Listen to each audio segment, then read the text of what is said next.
The book of Ecclesiastes, chapter 2. I said to myself, "Come on, let's try pleasure. Let's look for the good things in life." But I found that this too was meaningless. So I said, "Laughter is silly. What good does it do to seek pleasure?" After much thought, I decided to cheer myself with wine, and while still seeking wisdom, I clutched at foolishness. In this way, I tried to experience the only happiness most people find during their brief life in this world. I also tried to find meaning by building huge homes for myself and by planting beautiful vineyards. I made gardens and parks, filling them with all kinds of fruit trees. I built reservoirs to collect the water to irrigate my many flourishing groves. I bought slaves, both men and women, and others were born into my household. I also owned large herds and flocks, more than any of the kings who had lived in Jerusalem before me. I collected great sums of silver and gold, the treasure of many kings and provinces. I hired wonderful singers, both men and women, and had many beautiful concubines. I had everything a man could desire. So I became greater than all who had lived in Jerusalem before me, and my wisdom never failed me. Anything I wanted, I would take. I denied myself no pleasure. I even found great pleasure in hard work, a reward for all my labors. But as I looked at everything I had worked so hard to accomplish, it was all so meaningless, like chasing the wind. There was nothing really worthwhile anywhere. So I decided to compare wisdom with foolishness and madness, for who can do this better than I, the king? I thought, wisdom is better than foolishness, just as light is better than darkness, for the wise can see where they are going, but fools walk in the dark. Yet I saw that the wise and the foolish share the same fate. Both will die. So I said to myself, since I will end up the same as the fool, what's the value of all my wisdom? This is also meaningless, for the wise and the foolish both die. The wise will not be remembered any longer than the fool. In the days to come, both will be forgotten.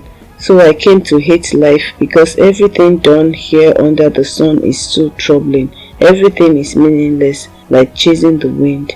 I came to hate all my hard work here on earth, for I must leave to others everything I have earned. And who can tell whether my successors will be wise or foolish? Yet they will control everything I have gained by my skill and hard work under the sun. How meaningless. So I gave up in despair, questioning the value of all my hard work in this world. Some people work wisely with knowledge and skill, then must leave the fruit of their efforts to someone who hasn't worked for it. This too is meaningless, a great tragedy. So what do people get in this life for all their hard work and anxiety? Their days of labor are filled with pain and grief. Even at night their minds cannot rest. It is all meaningless. So I decided there is nothing better than to enjoy food and drink and to find satisfaction in work. Then I realized that these pleasures are from the hand of God, for who can eat or enjoy anything apart from Him? God gives wisdom, knowledge, and joy to those who please Him. But if a sinner becomes wealthy, God takes the wealth away and gives it to those who please Him. This too is meaningless, like chasing the wind. Chapter 3. For everything there is a season, a time for every activity under heaven, a time to be born and a time to die, a time to plant and a time to harvest, a time to kill and a time to heal, a time to tear down and a time to build up, a time to cry and a time to laugh, a time to grieve and a time to dance, a time to scatter stones and a time to gather stones, a time to embrace and a time to turn away, a time to search and a time to quit searching, a time to keep and a time to throw away, a time to tear and a time to mend, a time to be quiet and a time to speak, a time to love and a time to hate, a time for war and a time for peace. What do people really get for all their hard work? I have seen the burden God has placed on us all. Yet God has made everything beautiful for its own time.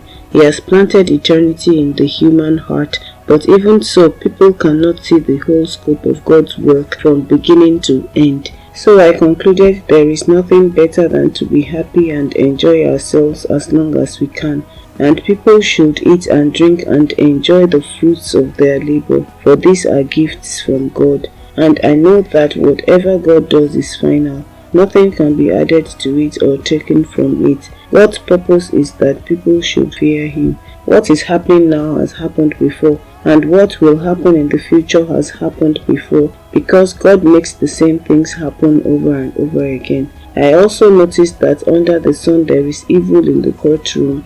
Yes, even the courts of law are corrupt. I said to myself, in due season God will judge everyone, both good and bad, for all their deeds. I also thought about the human condition, how God proves to people that they are like animals. For people and animals share the same fate, both breathe and both must die. So people have no real advantage over the animals. How meaningless. Both go to the same place. They came from dust and they return to dust. For who can prove that the human spirit goes up and the spirit of animals go down into the earth? So I saw that there is nothing better for people than to be happy in their work. That is our lot in life, and no one can bring us back to see what happens after we die. Chapter 4. Again I observed all the oppression that takes place under the sun. I saw the tears of the oppressed, with no one to comfort them. The oppressors have great power, and their victims are helpless. So I concluded that the dead are better off than the living. But most fortunate of all are those who are not yet born, for they have not seen all the evil that is done under the sun. Then I observed that most people are motivated to success because they envy their neighbors. But this too is meaningless, like chasing the wind. Fools fold their idle hands, leading them to ruin. And yet, better to have one handful with quietness than two handfuls with hard work and chasing the wind. I observed yet another example of something meaningless under the sun. This is the case of a man who is all alone, without a child or a brother, yet who works hard to gain as much wealth as he can. But then he asks himself, who am I working for? Why am I giving up so much pleasure now? It is also meaningless and depressing. Two people are better off than one, for they can help each other succeed. If one person falls, the other can reach out and help, but someone who falls alone is in real trouble. Likewise, two people lying close together can keep each other warm, but how can one be warm alone? A person standing alone can be attacked and defeated, but two can stand back to back and conquer. Three are even better, for a triple braided cord is not easily broken. It is better to be a poor but wise youth than an old and foolish king who refuses all advice. Such a youth would rise from poverty and succeed. He might even become king, though he has been in prison. But then everyone rushes to the side of yet another youth who replaces him. Endless crowds stand around him, but then another generation grows up and rejects him too. So it is all meaningless, like chasing the wind. Chapter 5. As you enter the house of God, keep your ears open and your mouth shut. It is evil to make mindless offerings to God.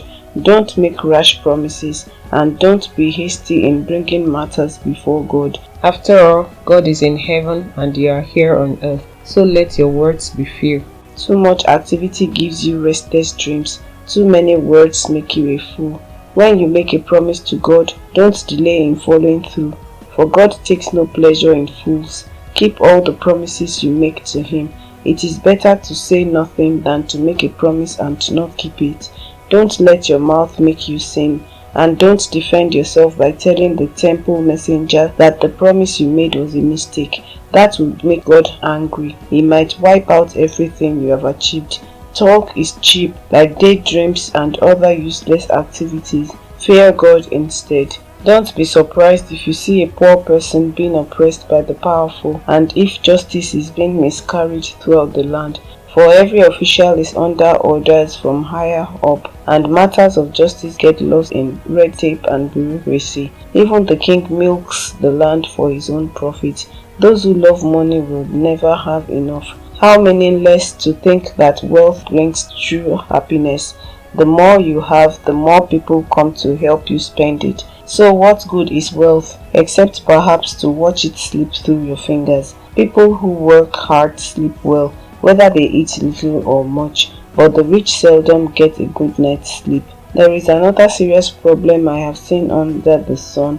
Hoarding riches harms the saver. Money is put into risky investments that turn sour, and everything is lost. In the end, there is nothing left to pass on to one's children.